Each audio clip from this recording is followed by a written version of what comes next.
সূরাতুল হাশরের এই ২০ নম্বর আয়াতে আল্লাহ তাআলা বলছেন, যারা জান্নাতে যাবে আর যারা জাহান্নামে যাবে তারা কখনো সমান নয়। যারা জান্নাতে যাবে তারাই হচ্ছে সফল কাম। সুবহানাল্লাহ পড়েন। এখন সিদ্ধান্ত আপনার নিতে হবে, আপনি কই যাবেন, আমি কই যাব।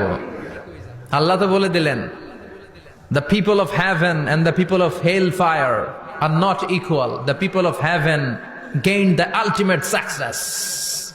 সর্বোচ্চ সফলতা অর্জন করেছে তারা, জান্নাতি হয়েছে যারা। ঠিক কি না?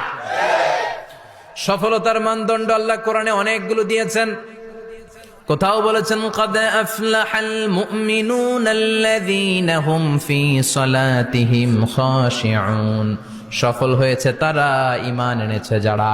আবার কোথাও বলেছেন, قد أفلح من زكاها وقد خاب من دساها। নিজের আত্মাকে পরিশুদ্ধ করেছে যারা, সফল হয়েছে তারা। আবার সূরা হাশর